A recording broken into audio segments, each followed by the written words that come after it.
Hey folks, it's TCG here, and this is somewhat of a different video than what I would normally like. I'm doing like a tournament review, breakdown, whatever. It is what it is. Different background as well. We are actually in Krefeld, Germany. So yeah, this is different. This is one of the first times, I think actually the first time I've ever traveled for a tournament on my own. It was really difficult to get tickets for the Germany regional. I didn't even get one in the first place. It's actually someone from locals, Tom, couldn't make it, managed to get one and was able to actually transfer it because no heroes allowed transfers. So I thought it was a good opportunity and we took Perona. So we didn't do too good this weekend. I went 4-4 and then dropped. There was 10 rounds, I think. Yeah, so I lost to 3 Katakuri's and a yellow-green Yamato. The Katakuri was a matchup that I knew I was definitely going to struggle with in general. In all of my practice, it just feels like 80% them, 20% me, and then they have to like brick super hard and have to like roll super high to be able to get it with the Perona. But also I think like I've built my list specifically hoping not to run into Katakuri, and like hitting it 3 times definitely wasn't ideal. And then the other loss being the yellow-green Yamato, it was Fortress Yamato, and I honestly like I just haven't prepared for that matchup, and I think I just got into my head. Like I was like, how do I deal with this kit? Because they also had out the 2-cost the Doflamingo blocker. You know which one I mean. It's not Dofi, it's Rosinante. Wahey, there we go. All the names coming together. And yeah, I just got into my head. I was like, how do I kill that first when I can't attack it? When I had cards in my hand that could have just cleared the blocker and then eventually led to it. But then they played out the 9-cost Zorro sec, and I was just getting bombarded. They had a Hody Jones out that I couldn't deal with. They had a 8-cost kid out with the Rosinante blocker, and they were able to just keep Rosinante blockering. They had this huge, and I got overwhelmed. So a lot of that comes down to a lack of me testing that matchup, I think. So that was definitely a lesson learned. I definitely feel like I could have won that. I willed them down a lot, and then I just kind of got into my head. But yeah, everything else felt great, and that's why I enjoy playing the Perona. I played against a Moria, and that just felt free, honestly. Like they saw 8-cost Moria, but I saw more and had 10-cost Dofi as well, which was really, really nice. It just feels really clean.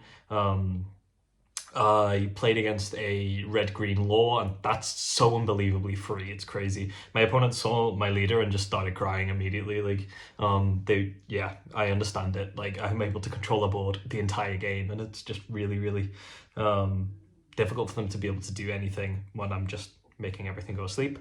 And now, again, it feels like a really easy matchup, like because you're able to just take your time, like play your stuff, and unless they see everything perfectly, you're not really in any major danger. So I just protected my life a little bit, went down to 3 as soon as I could so that they couldn't Gadatsu away my cards. And then I just started pushing their life, and as soon as I got them down to 1 life, I went down to 2 so that they couldn't Yamato one of my 4-costs.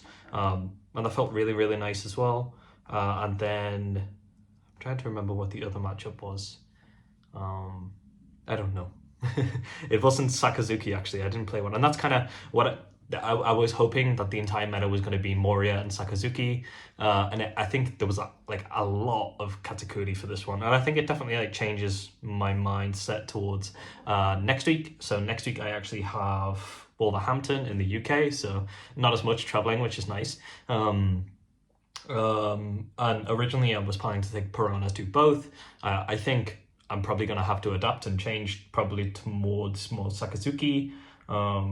I'm still probably going to test the Perona this week, see how I feel. If I can add more cards in and I feel like that matchup becomes more 60-40 in favor of them, then I'd feel a lot more comfortable running the Perona. But I feel like right now there's not a lot of things outside of Katakuri that like terrify me when I'm playing Perona, and that's why I enjoyed it quite a lot. Against the Sakazuki, it can feel clean, just being able to rest out the blockers. That one's not free. They're a really good Saka player, that can be scary. Same with the Moria and stuff. It's I'd say favorable, but not like majorly. It's like 55% you, especially if you're decent with Piranha. But yeah, on to next in better things. Hopefully, we have that and another online regional. I've missed out on the France regional and the one in Milan. I've tried to get tickets for them, but there was an issue with the French regional where they didn't actually announce that it was on there, and like one day I'd looked at the site and nothing was there, and then the next day it was sold out. So that kind of sucked. And Milan did a raffle where you had to sign up, and I signed up within 30 seconds. But somehow I'm still 400 on the wait list. So I doubt that one's going to happen. So we have next week, and we have an online regional in May, I believe it is. But yeah, I would like some more. I want to get my hands on the lore. Ideally for me, my at least minimum goal is to get a kid for top 64. I think it is a top 60, maybe top 32. So yeah, we will see. It's very early in the format, so hopefully there are more tournaments on the horizon. About the trip in general, pretty good all in all. Like I've been to Germany before. It's quite expensive, as what I would say for just generic things like food. Takeaway is quite expensive, unless you actually physically go to a place. So on the first night here, I ordered like a basic McDonald's meal, and it was like 20 euros, and in the UK it would have been 8. So there's that. But then I got pizza on the second day from somewhere around the corner, and that was 6 euros. So that's similar, you know. Traveling was quite difficult as well. I found that like getting to actual Krefeld was really annoying. I walked like 20 minutes to try and find a train station, and I would have had to get like 2 separate trains with an additional like 30-minute walk from where I was. So I ended up just getting an Uber for it, which is, yeah, can't cry about it, but not ideal. But yeah, venue really, really nice. The actual tournament being ran really, really smooth. I've been to a No Heroes tournament before, and last time it was really, really well ran. This time is exactly the same. Hardly any major breaks, no real delay at all to starting. Like they made multiple announcements coming up towards the time saying, we're gonna start, we're starting. We did have one repair at the start, but like it took them 2 minutes to figure that out and sort it. Like, can't really complain about that. And yeah, everyone was really nice. Everyone was very understanding that I don't speak German. Pardon me, sorry.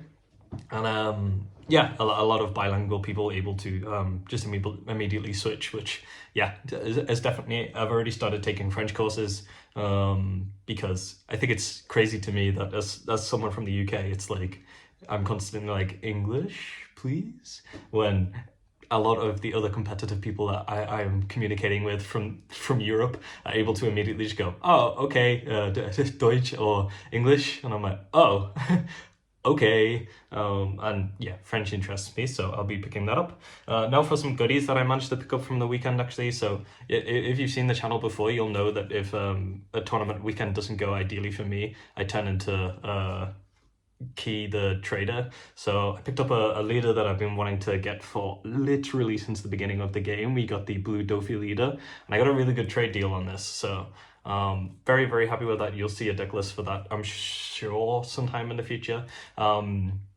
I did have to trade away some of my 3-cost alt-art Dofi blockers in order to get this. But the reason that I've done that is because an SP of that card has been announced, and it looks amazing, and I want to pick up 4. So I don't want to be stuck with 4 alt-arts when I'm wanting to get 4 SPs. So I think I got rid of them at the perfect time, especially when this isn't really anywhere near like tier 2 in the meta at all right now, and it's not a tournament choice I would go with.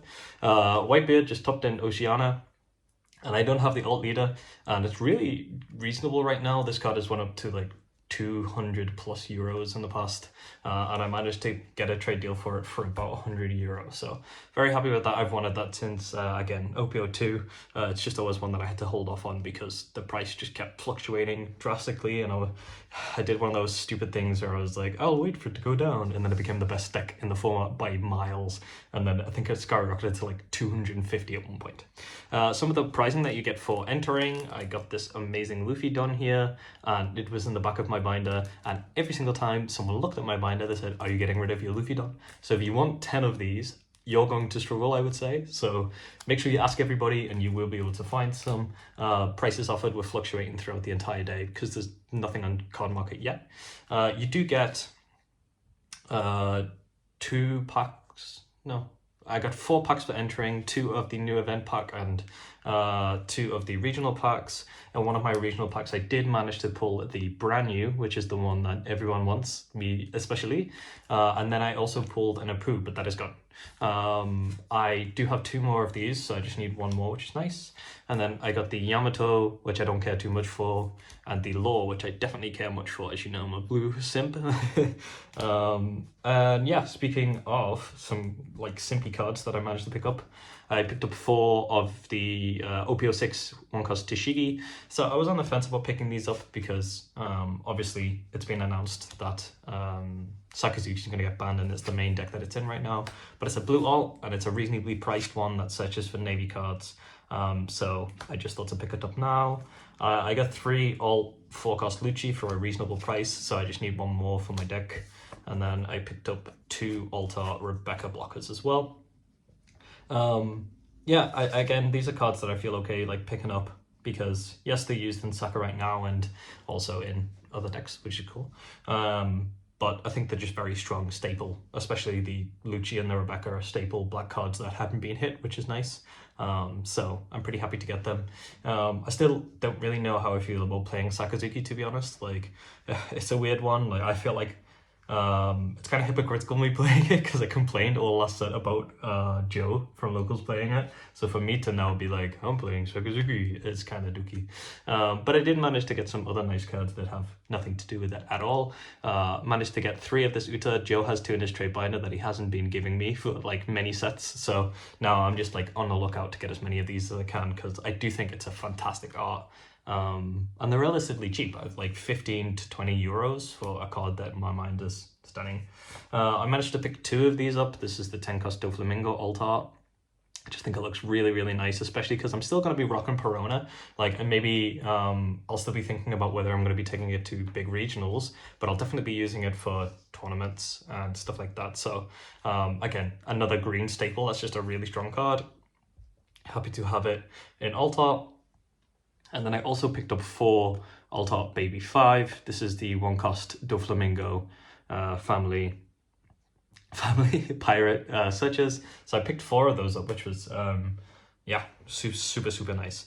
But yeah, that's everything. This is just a very rambly like conversational video. But I haven't uploaded in a little while with work and traveling. It's been a bit crazy. But yeah, I'll upload some more videos. I'll do a deck profile of the changes that I would make to the list that I took. I already have them in mind. So yeah, congrats to everyone who topped in Krefeld. I know a lot of people from Italy have done really well. So yeah, congrats to them and yeah, peace.